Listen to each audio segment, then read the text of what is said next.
बिस्मिल्लाहिर्रहमानिर्रहीम। या अली मदद, नूरम मुबीन यानी अल्लाहनी पवित्र रस्सी। इस्माइली इमामोनो ज्वलंत इतिहास एपिसोड 15।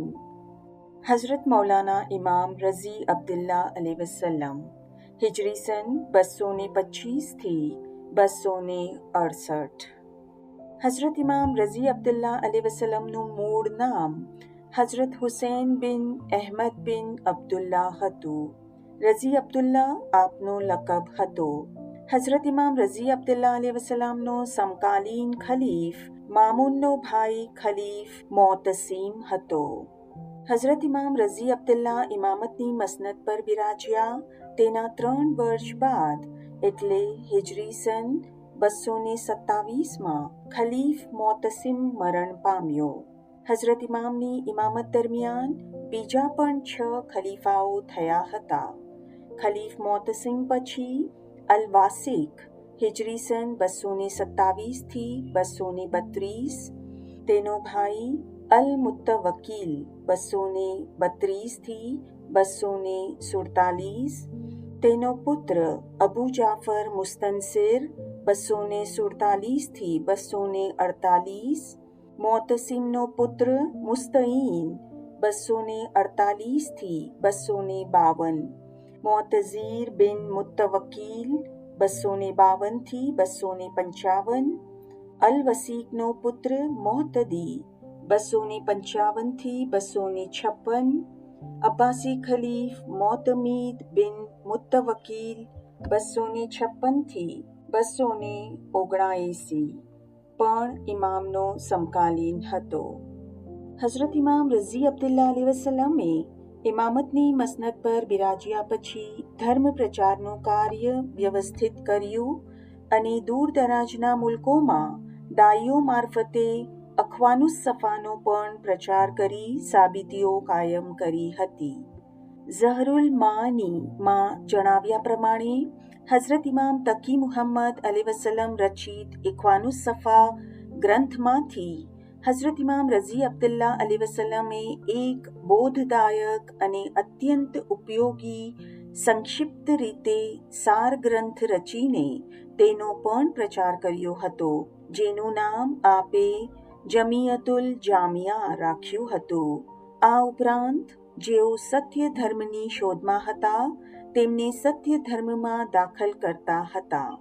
આ રીતે ધર્મનો પ્રચાર ચોતરફ થઈ રહ્યો હતો. અબ્બાસીઓ ભયની નજરે વધતી જતી સઘળી હિલચાલ તપાસી રહ્યા હતા. આથી દાઈઓ નામ, ઠામ અને ઠેકાણું તદ્દન ગુપ્ત રાખતા હતા, છતાં બહુ જ વફાદાર અનુયાયીઓ પાસે ખાનગીમાં જાહેર કરતા હતા. હઝરત ઇમામ રઝી અબ્દુલ્લા અલૈહિ વસલ્લમે ધર્મ પ્રચારનું કાર્ય વ્યવસ્થિત કરી કૂફા તરફ પ્રયાણ કર્યું, જ્યાં આપની સાથે ઇબ્ને હવશબની મુલાકાત થઈ, જેઓ પાછળથી મહાન દાઈ થયા હતા. વફાદાર દાઈ ઇબ્ને હવશબ. ઇબ્ને હવશબનું પૂરું નામ અબુલ કાસિમ અલ હુસૈન બિન અલ ફરહ બિન હવશબ હતું. તેઓ કૂફાના રહેવાસી હતા અને ઇસ્લામી ધર્મનો અંગીકાર કર્યો તે પહેલા તેઓ ઇશ્નાશરી મઝહબના એક ઉલમા હતા અને ઇમામની ઝહુરાતની પરીક્ષા કરતા હતા.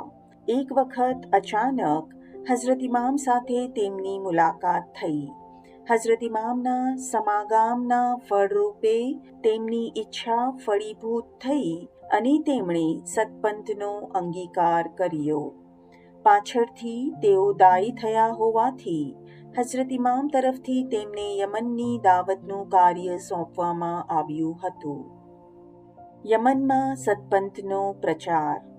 હઝરત ઇમામ રઝી અબ્દુલ્લા અલૈહિ વસલ્લમની આજ્ઞાનુસાર વફાદાર દાઈ ઇબ્ને હવશબે યમનના એક ઇસ્માઇલી અલી બિન ફઝલ સાથે યમન તરફ પ્રયાણ કર્યું અને ત્યાં ધર્મ પ્રચારનું એક મોટું મથક સ્થાપ્યું. આ કાર્ય માટેની તેમની બુદ્ધિમત્તા, વિશાળ જ્ઞાન અને સદ્ગુણના પ્રતાપે અસંખ્ય લોકોના મન પર ધર્મના આદર્શનીય રહસ્યોની પવિત્ર અસર થઈ અને લોકોની મોટી સંખ્યાએ તેમની મારફતે હઝરત ઇમામ રઝી અબ્દુલ્લા અલૈહિવસલ્લમની બૈયત કરી. યમનની દાવતમાં યોગ્ય સફળતા મળ્યા પછી દાઈ ઇબ્ને હવશબે આજુબાજુના ઇલાકાઓમાં પોતાના હાથ તળેના દાઈઓને રવાના કર્યા, જેથી ત્યાં પણ ધર્મનો સારો પ્રચાર થવા પામ્યો.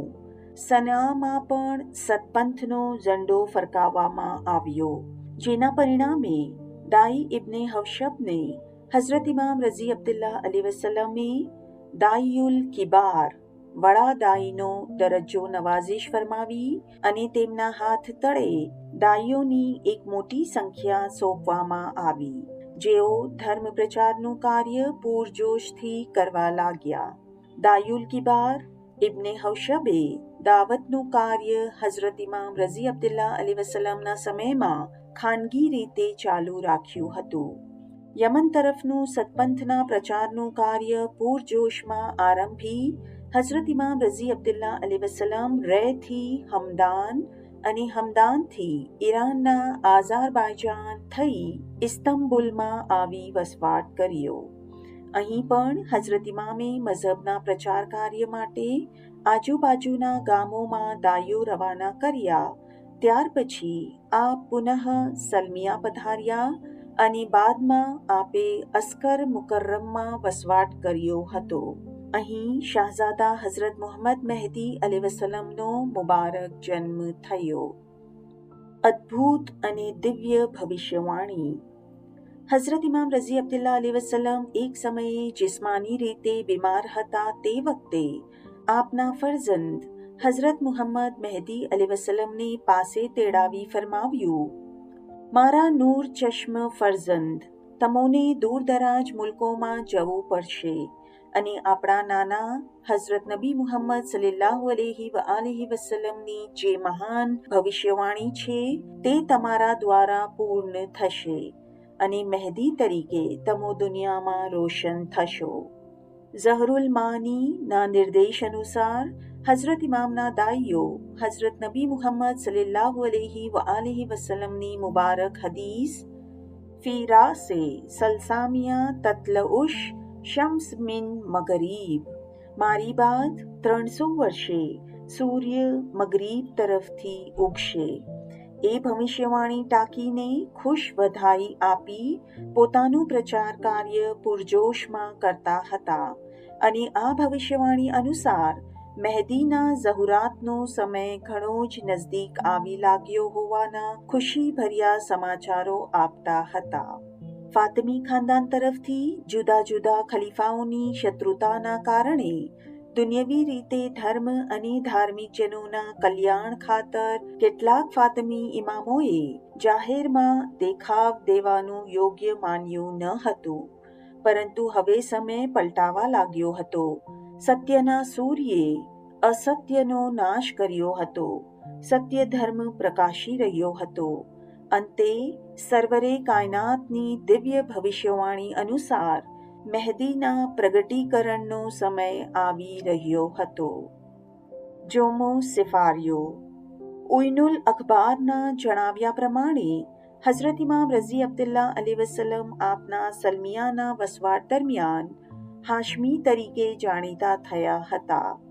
અહીં સલમિયામાં પણ અબ્બાસી જાસૂસોની શત્રુતાથી આપે અસ્કર મુકર્રમ તરફ પ્રયાણ કર્યું અને ત્યાં હિજરી સન 268માં આપે જોમો સિફારિયો અને આપના પછી શાહઝાદા હઝરત મુહમ્મદ મહેદી અલૈહિવસલ્લમ ઇમામતની મસનદ પર બિરાજમાન થયા. હવે પછીનું આપણે આવતા એપિસોડમાં સાંભળીશું. Thank you. યા અલી મદદ.